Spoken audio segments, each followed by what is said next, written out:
భవతి భారత అభ్యుత్నమధర్మస్య తదాత్మానం సృజామ్యహం. ఆ ధర్మరక్షణ కొరకు విశేషమైన రాక్షస సంహారం చేస్తాడు.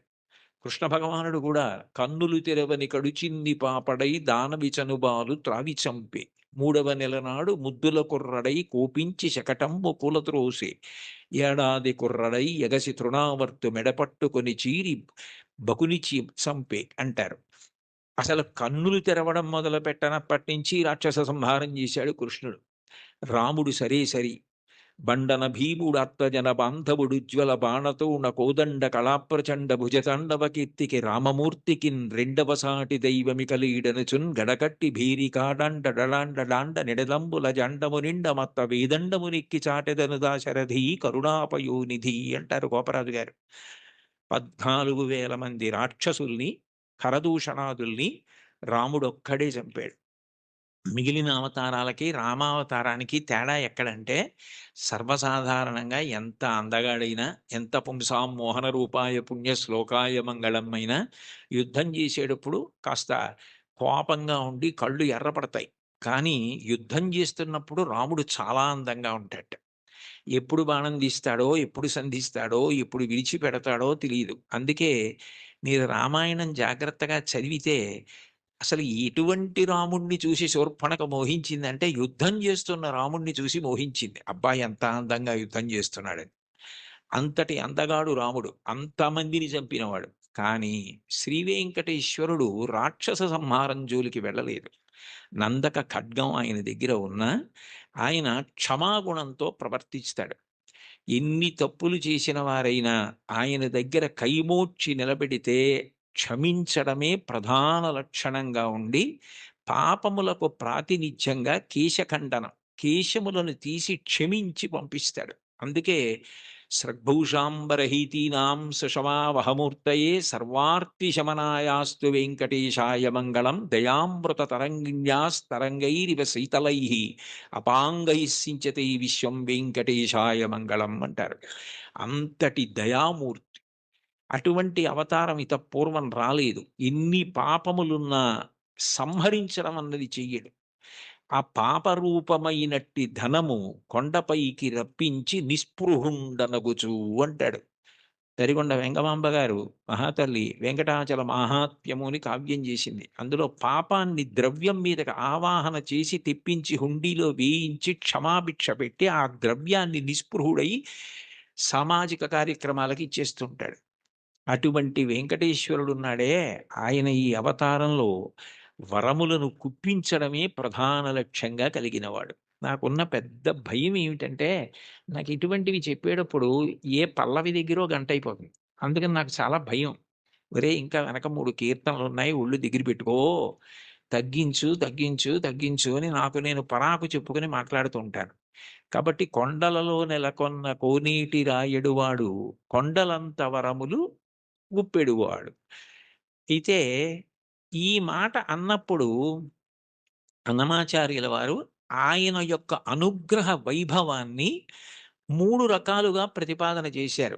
ఆయన భక్తుల్ని అనుగ్రహించడం అన్నది ఏదో తపస్సు చేస్తే నీకేం వరం కావాలి అని అడిగి వాళ్ళకి ఆ వరం ఇవ్వడం కాదు. అసలు అవతల వారు అడగనటువంటి వరాలు, అవతల వారి యొక్క భక్తిని బట్టి ఎంత వశపడిపోతాడు అన్నదానికి పరమాద్భుతమైనటువంటి ఉదాహరణలు కొన్ని చెప్పారు. అందులో మొదటి చరణంలో కురువరతి నంబి అంతే కదమ్మా! కొండలు చేసిన ఎట్టి కొండలు ఇందులో మొట్టమొదట ఇది అక్కర్లా నాకమ్మ. ఉదాహరణ చెప్తే చాలు. కుండలు చేసేటటువంటి కుమ్మరిదాసుడైన కురవరతి నంబి. కుండలు చేసేటటువంటి ఒక కుమ్మరి వృత్తిలో ఉన్నటువంటి వ్యక్తిని ఆయన ఎంత అనుగ్రహించారన్నది ఉదాహరణగా చెప్తున్నారు. తొండమాన్ చక్రవర్తి వెంకటేశ్వరుడికి ఆనంద నిలయ విమాన నిర్మాణం చేసిన తర్వాత ప్రతిరోజు బంగారు తులసీ దళాలతో పూజ చేసేవాడు. అసలు వెంకటేశ్వర స్వామి ఈ లోకంలో ఆవిర్భవించినప్పుడు మొట్టమొదట చెప్పిన మాట ఏకేన తులసి మాత్ర దళీనాపి నరోత్తమ పూజయేత్ భక్తిభావేన తం రక్షామితి మత్పణః. నాకు భక్తితో ఒక్క తులసి దళం ఇస్తే చాలు. అన్యథా నేను ఇంకేం కోరను. నేను కోరుకునేది నేను చెప్పినట్టు బ్రతకడం. ధర్మం అన్న మాటకు అర్థం ఏమిటంటే, ఆయన చెప్పినట్టు బ్రతకడమే ధర్మం. దానికి ఫలితం ఏమిటంటే, ఆయన సంతోషిస్తాడు. ఆయన సంతోషం కన్నా నాకింకేం అక్కర్లేదు. ఆయన సంతోషం కోసం నేను ధార్మికంగా బ్రతికితే నాకు చాలు. అన్నవాడెవరో వాడు ధర్మాత్ముడు. అటువంటి ధార్మిక జీవనము ఎవరి యందున్నదో వారు ఆయన దగ్గరికొచ్చారా? ఆయన కోరారా? ఇవన్నీ ఆయన చూడడం. దానికి ప్రబల ఉదాహరణ ఏమిటంటే, తొండమాన్ చక్రవర్తి బంగారు తులసి దళాలు పూజ చేస్తే తీసేసి పాదాల మించి, ఆ భీముడు అన్న ఆ కుమ్మరి ఆయన ప్రతిరోజు కొండలు చేయడం పెట్టగానే అసలు దాన్ని వెంకటాచల మహాత్మ్యంలో ఎంత గొప్పగా వర్ణిస్తారు. బంకమన్నుతో దళాలు చేసి వెంకటేశ్వరుడి పాదాల మీద సమర్పణం చేసి మొదలెట్టేవాడాయన. ఆయన వరకు ఆయనకి అది కొయ్య బొమ్మ కాదు. అది వెంకటేశ్వరుడు. అలా నమ్మి చేశాడాయన. రోజు ఆ దళాలుండేవి మట్టి దళాలు. బంగారు దళాలు పక్కకు పోయేవి. తొండమాన్ చక్రవర్తి చూసి చాలా ఆశ్చర్యపోయాడు. ఇదేంటి నేను బంగారు దళాలతో చేస్తే మట్టి దళాలుంటాయేమిటని. అప్పుడు వెంకటేశ్వరుడు మాట్లాడాడు. ఆయననే అడిగాడు. అడిగితే ఆయనన్నాడు, "ఇవన్నీ నాకక్కర్లేదు. ఈ పటాటోపం నాకెందుకు? ఆ బంగారం నేను సృష్టించింది. నేను ఇవ్వనిది, నేను సృష్టించనిది ఎక్కడా ఉండదు. నాకు కావలసినది భక్తి. అది నిండుగా ఉన్నది భీముడి దగ్గరుంది. అందుకని నేను ఆయన మట్టితో చేసిన ఆ బంకమన్ను తులసి దళాలు తీసుకుంటూ ఉంటాను." ఆయనెక్కడుంటాడు? అంటే ఏదో కొంత దూరంలో ఉన్నాడంటే అక్కడికి వెళ్ళాడు తొండమాన్ చక్రవర్తి. ఆయన వెళ్ళేసరికి వెంకటేశ్వరుడు గూడా వచ్చాడు. ఆయన నాకేముంది నేనేం పెట్టగలననలేదు. తనకేవుందో అది వెండి పళ్ళాలు, బంగారు పళ్ళాల్లో పెట్టలేడు కాబట్టి, ఆయన చేస్తున్న కుండల్లో ఓ కొత్త కుండ పగలగొట్టి, ఆ కుండ పెంకులో ఆయన తినే సంకటి పెట్టాడు. పరమ ప్రీతిగా తిన్నాడు వెంకటేశ్వరుడు. ఆయనకేం కావాలి? ఆయనకి కావలసింది భక్తి. భక్తి కల్గు కూడు పట్టెడైనను చాలు. దళమైన పుష్పమైనను. చివరికి సలిలమైన బాయని భక్తిన్ కొలచిన జనులర్పించిన ఎలమిన్ రుచిరాన్నముగను ఎనుభుజింతున్ అంటాడు కుచేలోపాఖ్యానంలో. భక్తితో పెట్టినది ఆయనకి కావాలి. అది ఆయన తిన్నాడు. తిని ఒక వరం ఇచ్చాడు. అసలు నిజానికి ఆ వరం ఆయన అడగలేదు భీముడు. ఆయన మీరు రండి నా దగ్గరికని అడగలేదు. ఆయనే వెళ్ళాడు. వెళ్ళి ఇక పైన నా అవతారం భూమి మీద ఉన్నంత కాలము కూడా నేను తీసుకునే మహానైవేద్యం కుండ పెంకులో ఉంటుంది. అందుకని ఓడు ప్రసాదం అని ఇప్పటికీ కూడా ఆనందనిలయ విమానం లోపల కొత్త కుండ పెంకులోనే ఆయనకి నైవేద్యం అవుతుంది అని అంటారు. అంటే అడగకుండానే అంత గొప్ప వరాన్నిచ్చి భీముణ్ణి, భార్యని కూడా దివ్యమైన విమానం ఎక్కించి వైకుంఠానికి తీసుకెళ్ళాడు. బ్రహ్మాదులకు ఆయన మాట తప్ప ఆయన రూపు అసలు దర్శనం అవ్వదంటారు. అలాంటి వాళ్ళని తీసుకెళ్ళాడు. అంటే ఊహించని వరం. కొండలలో ఉన్నవాడు కొండలంత వరం ఇవ్వగలిగినవాడు. ఊహించలేని వరం ఇవ్వగలిగినవాడు. ఆయనను ఇది ఇవ్వండి అని కాకుండా భక్తితో, ప్రేమతో ఆయనని పట్టుకోగలిగితే ఆయన ఏదిస్తాడన్న దాన్ని ఊహించడం కూడా నీకు సాధ్యం కాదు. రెండవ చరణంలో తిరుకచ్చి నంబి గురించి చెప్తున్నారు. కాంచీపురంలో తిరుకచ్చి నంబి అని బాగా స్వామివారికి అంతేవాసిత్వం చేసేవాడాయన. ఎంత భక్తుడంటే ఇంచుమించు అర్జునుడిలా సఖ్యభక్తికి వెళ్ళిపోయాడాయన. ఉదయం బాలభోగం అంటారు కదా! ప్రాతకాల నైవేద్యం అయిపోయిన తర్వాత అందరూ వెళ్ళిపోయేవారు. వరదరాజస్వామి కాంచీపురంలోని ఉండబోయ్ అని తిరుకొచ్చి నంబిని కూర్చోబెట్టుకుని లౌకిక విషయాల దగ్గర మొదలుపెట్టేవారు. కాంచీపురంలో ఆ వీధిలో ఆ ఇంట్లో ఏం జరిగింది? ఇక్కడ ఏం జరిగింది? ఖాళీ ఉన్నప్పుడు మనం ఎలా మాట్లాడుకుంటామో అలా మాట్లాడుకోవడం మొదలుపెట్టి తర్వాత చర్చ, వేదాంత ప్రవచనం ఇవన్నీ చేస్తూ ఉండేవారు. ఇద్దరు మాట్లాడుకుంటూ ఉండేవారు. మహానైవేద్యం వరకు ఉండి ఆయన అలా పడుకుంటే ఈయన విసినికర్ర పెట్టి విసురుతూ ఉండేవాడు. ఎప్పుడు చూడండి కంచి గరుడ సేవ అంటారు. అలా ఆయనకి ఎప్పుడు విసినికర్ర పట్టి విసురుతూ ఆయనతో మాట్లాడుతూ ఉండేవాడు. మహానైవేద్యం తర్వాత నేను కాసేపు విశ్రాంతి తీసుకుంటానంటే ఆయన పాపం ఇంటికెళ్ళిపోయేవాడు తిరిగొచ్చినప్పుడు. వెళ్ళిపోయి భోజనం చేసి మళ్ళీ సాయంకాలం స్వామివారి ఆరాధన ప్రారంభానికొచ్చి మళ్ళీ విసురుతూ ఉండేవాడు ఏకాంత సేవ వరకు. అలా చాలా కాలం గడిచిపోయింది. వీళ్ళిద్దరూ మాట్లాడుకుంటారన్న విషయం కూడా లోకంలో ప్రచారం అయిపోయింది. ఒక రోజున మధ్యాహ్న కాలం ఇంక దగ్గర పడిపోతుంది. ఇంక మహానైవేద్యానికి వచ్చేస్తారు. నేను వెళ్ళి మళ్ళీ సాయంకాలం వస్తాను స్వామి అని చెప్పి, ఈ తిరుకచ్చి నంబి గుడిలోంచి బయటికొస్తున్నాడు.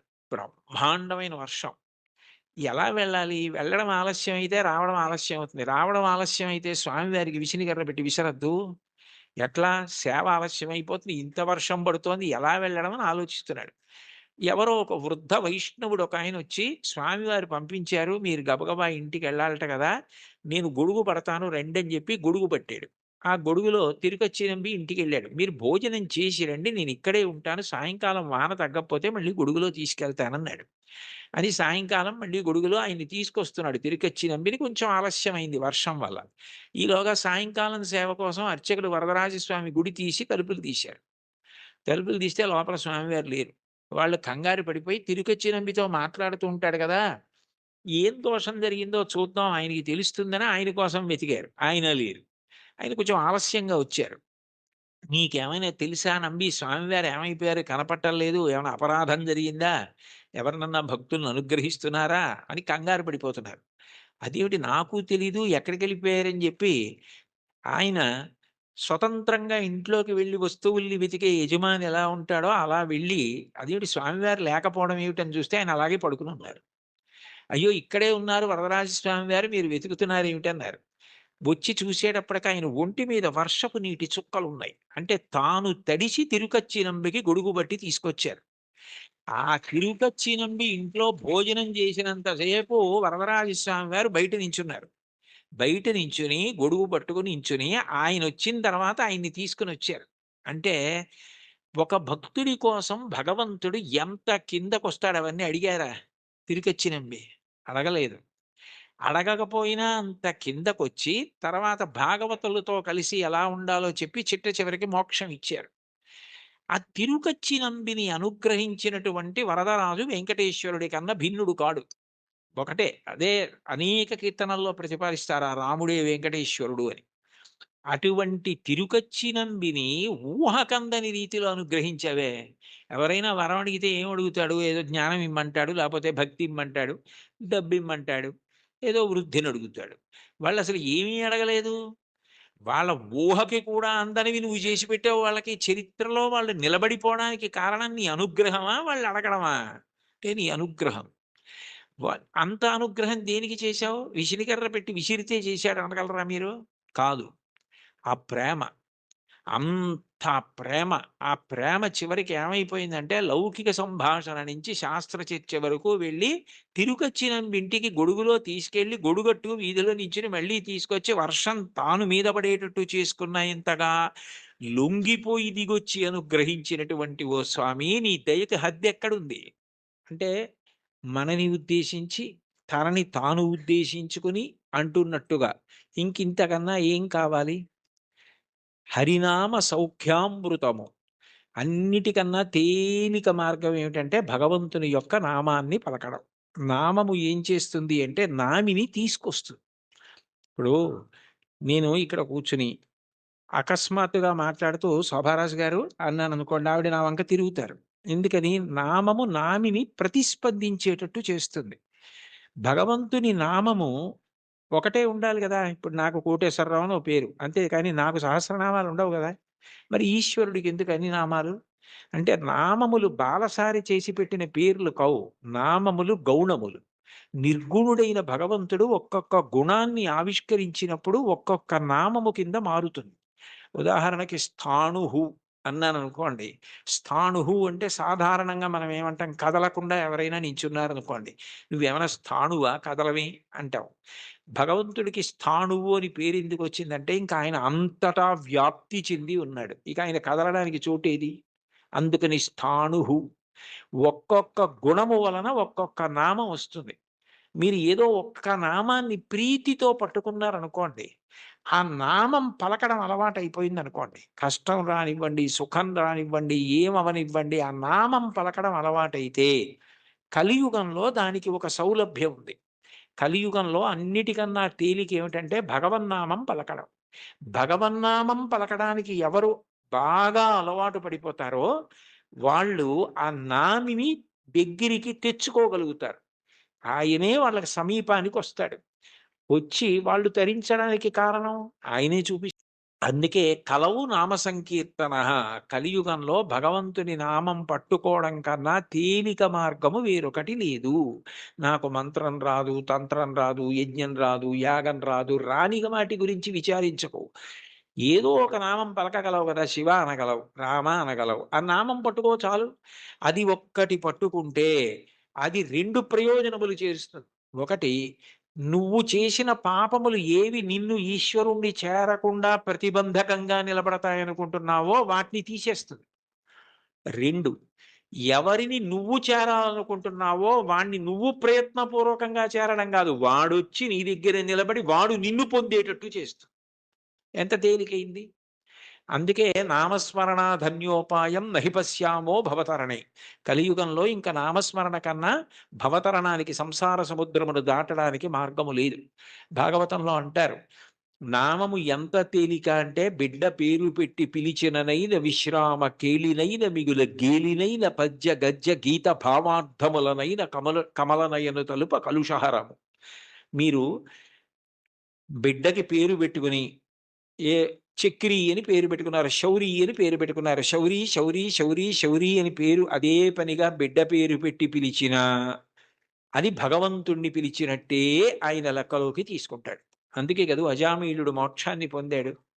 కాబట్టి బిడ్డ పేరు పెట్టి పిలిచిననైన విశ్రామ కేళినైన, ఆడుకుంటూ భగవంతుడి పేర్లు కొన్ని అవతల వాళ్ళు పెట్టుకుని యువతల వాళ్ళు పెట్టుకుని ఆడుకుంటూ పిలుచుకున్నా సరే భగవంతుడు దాన్ని తన నామం ఉచ్చరించడం గాని స్వీకరిస్తాడు.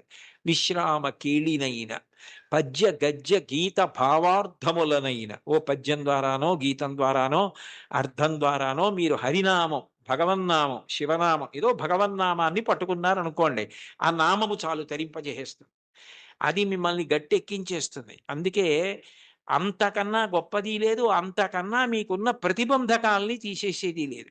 ఏది ఈశ్వరుణ్ణి చేరడానికి అడ్డో దాన్ని ఆ నామం తీస్తుంది. అందుకంటారు పోతన గారు భాగవతంలో, బ్రహ్మహత్యానేక పాపాటవులకగ్ని కీలలు హరినామ కీర్తనములు, మధుపాన కిల్బిష మదనాగ సమితికి కేసరుల్ హరినామ కీర్తనములు, తపనీయ శౌర్య తమసంబునకు సూర్య కిరణముల్ హరినామ కీర్తనములు, గురుతల్ప కల్మష క్రూర సర్పములకు గేకులు హరినామ కీర్తనములు, మహిత యోగోగ్ర నిత్య సమాధి విధుల అరలు, బ్రహ్మాదిసురలకు అందరాని భూరి నిర్వాణ సామ్రాజ్య భోగ భాగ్య ఖేళనంబులు హరినామ కీర్తనములు. భగవంతుణ్ణి నామాన్ని కీర్తిస్తే బ్రహ్మహత్యాపాతకం, బంగారం దొంగిలించడం, గురువుగారి భార్య పడుకున్న శయ్య మీద పడుకున్న మహాపాతకం, అట్లాగే మధుపానం, మద్యపానం చేసినటువంటి దోషం, ఇన్ని పాపములను హరినామము కాల్చేస్తోంది. కాల్చేసిన కారణము చేత నిత్యశుద్ధుడయ్యాడు. యజ్ఞం చెయ్యాలి, యాగం చెయ్యాలి, పూజ చెయ్యాలి, మంత్రం చెయ్యాలి, జపం చేయాలి, ధ్యానం చేయాలంటే దానికి ఒక ప్రత్యేకమైనటువంటి స్థితి అవసరం. భగవన్నామం పలకడానికి మేము అక్కర్లేదు. కూలిన చోట, కొట్టబడి కుందిన చోట, మహాజ్వరాదులను ప్రీలిన చోట, సర్పముఖ పీడలు పొందిన చోట, ఆర్తులై తూలిన చోట, విష్ణు భవదూరిని పేర్కొని రేని అక్కాలుని యాతనా వితతి పోనరు కానరు దుఃఖభావముల్. కూలినప్పుడు, కింద పడ్డప్పుడు, పాము కనపడినప్పుడు, ఏదో తగిలి పడిపోయినప్పుడు, జ్వరం వచ్చినప్పుడు భగవన్నామం పలకడం అలవాటైనటువంటి వాడు భగవంతుణ్ణే పొందుతాడు. కలియుగంలో భగవన్నామం పలకడం కన్నా తేలికైన మార్గము వేరొకటి లేదు.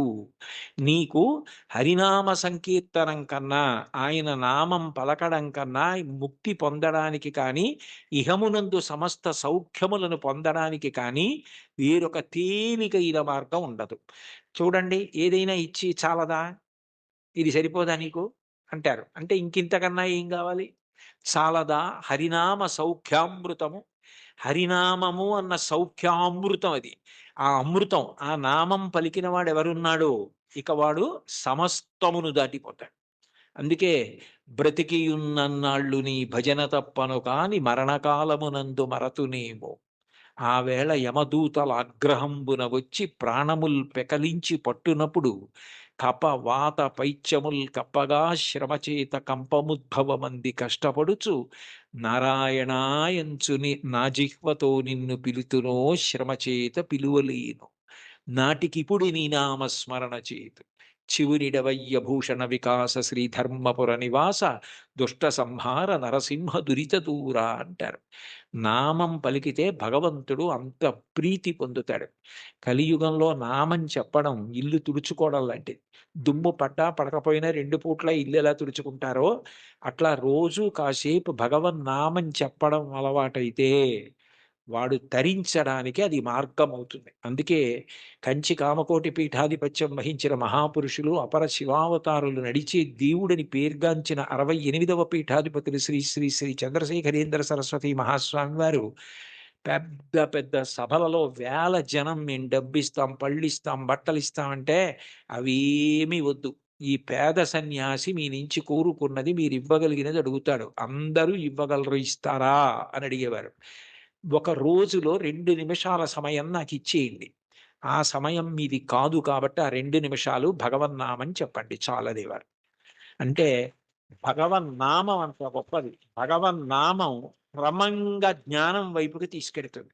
మీరు రోజు నామాలు చెప్పుకోవడం అలవాటయిందనుకోండి, లలితా సహస్రం రోజు చదువుతుంటే కొన్నాళ్ళు పోయాక ఎందుకు అమ్మవారి నామాల్లో రాగస్వరూప పాషాఢ్య క్రోధాకార అంకుశోజ్వల మనోరూపేక్షుకోదండ పంచతన్మాత్రసాయక ఏమిటి ఆ నామాలకు అర్థం అని తెలుసుకోవాలనిపిస్తుంది. ఆ నామాలకు అర్థం తెలిస్తే తత్వం తెలుస్తుంది. తత్వం తెలిస్తే పరవశం కలుగుతుంది. పరవశం కలిగితే మీరు మిగిలినది మర్చిపోతారు. అక్కడ ఈశ్వరుని యొక్క అనుగ్రహం. దానికి నేనొక ఉదాహరణ చెప్పాలి అంటే, మీకు లలితా సహస్రం అర్థం బాగా తెలిసిందనుకోండి. మీరు చదువుతున్నారు లలితా సహస్రం. నవచంపక పుష్పాభనాసాదండ విరాజిత అనో, లేకపోతే ఏదో అమ్మవారి యొక్క కబరీ బంధంలో తిరుగుకునేటటువంటి పువ్వులుంటాయి కదూ! ఆ పూల దండ గురించో ఏదో మీకు ఆ నామం వచ్చింది. వచ్చేటప్పటికి చంపక, శోక, పున్నాగ, సౌగంధిక, లసత్కచ అని నామం వచ్చింది. మీకు అమ్మవారి నల్లటి కబరీ బంధం, దాని మధ్యలో ఉన్న చూడామణి, తలకి అటు ఇటు పెట్టుకున్న సూర్యచంద్రులు, పాపటలో పెట్టుకున్న కుంకం, ఆవిడ ఇలా పెట్టుకున్నటువంటి ఆ చూడామణితో కూరుకున్నటువంటి ఆహ్, హ్మ్, హ్మ్, ఆభరణ విశేషం, అమ్మవారి కబరీ బంధంలో పెట్టబడినటువంటి సింహాచల సంపంగి పూల దండ, అశోక పుష్పాల దండ ఇవన్నీ కనపడి ఆ కబరీ బంధం వంక మనసు నిలబడిందనుకోండి. మీకు తెలియకుండా మీరేం చేస్తారంటే తర్వాత నామం చెప్పలేరు.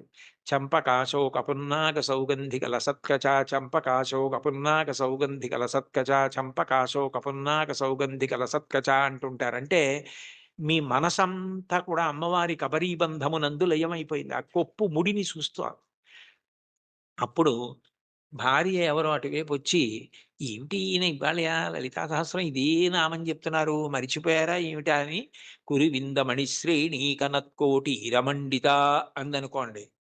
పాడు చేసేశావే నా ధ్యానం అంటే. అంటే అక్కడ మనసు లయమైంది. ఇంక మిగిలినవి ఏవి గుర్తు రావట్లేదు. అమ్మవారి కబరీబంధ దర్శనం చేస్తున్నాడు. నామాల యొక్క అర్థం తెలిసిందనుకోండి, అదే భగవత్తత్వం. ఆ భగవత్తత్వం తెలిసిందనుకోండి పరవశం. పరవశమే మీ యొక్క ధ్యాన స్థితికి కారణం. అప్పుడేమవుతుందంటే మీకు ఏది చూస్తున్నా నామవైభవం, ఆ ఈశ్వర తత్వం మీ యందు ప్రకాశిస్తూ మీకు గొప్ప ఆనందాన్నిస్తాయి. చాలదా హరినామ సౌఖ్యామృతము. అది మీకు ఏమి ఇవ్వలేదు కనుక మీకు ఏదైనా ఇస్తుంది. ఇది ఒకటి హరినామమింతైన చాలదా చెదరకి జన్మముల చెరలు విడిపింప. ఇన్ని జన్మాలు. ఒకటా? రెండా? నానానేకపయూధముల్ వనములోనన్ పెద్ద కాలంబు సన్మానింపన్ దశలక్ష కోటి కరణీనాథుండనయ్యుండి మద్దానంభ పరిపుష్ట చందన లతాంత ఛాయలందుండలేక నీరాశ ఇతేల వచ్చిది భయం బిట్లోకది ఈశ్వర అంటాడు గజేంద్రుడు. 10,00,000 కోట్ల భార్యలు నాకన్నాడు. అంటే నిజంగా అప్పుడే ఎన్ని జన్మలిత్తానో, ఎంతమంది భార్యలో, ఎంతమంది పిల్లలో, పునరపి జననం, పునరపి మరణం, పునరపి జననీ జఠరే చైనం ఇహ సంసారే బహుదుస్తారే కృపయాపారే పాహి మురారే. ఆ జన్మ పరంపర నుంచి విడిపించడానికి ఒక్క నామం చాలదా? చాలదా హరినామ సంకీర్తనము మదినొకటి హరినామమింతైన చాలదా 10,000 నరక కోపముల వెడలింప.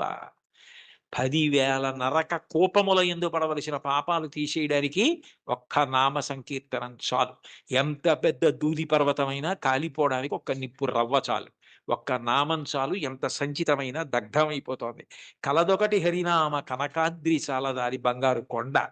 తొలగుమని దారిద్ర్య దోషంబు చెరచ.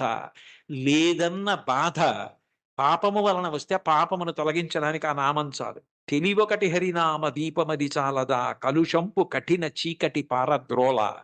కఠినమైన అజ్ఞానమనే చీకటిని పారద్రోలడానికి భగవన్నామం అన్న దీపం చాలు. అయితే చివర పెద్ద ముడేశారు. భగవన్నామమునందు అనురక్తి దేనికి కలుగుతుంది అంటే భాగవతులతో కలిసి తిరిగితే వస్తుంది. వాళ్ళు ఎప్పుడూ భగవన్నామం చెప్పుకునంత పరవశించిపోతాడే, ఆయనతో ఉంటే ఎప్పుడు ఆ భగవత్ కథలు, భగవద్వైభవం అలా తలుచుకు మురిసిపోతూ ఉంటాడని మనకి కూడా అబ్బుతుంది. అందుకని కావలసిందేమిటంటే సత్సంగం, సత్పురుషుల సహవాసం. వాళ్ళు వాళ్ళని మనం గుర్తుపడతాం. కానీ వాళ్ళు మనని గుర్తుపెట్టి, పేరు పెట్టి పిలిస్తే అంతకన్నా గొప్పతనం లేదు.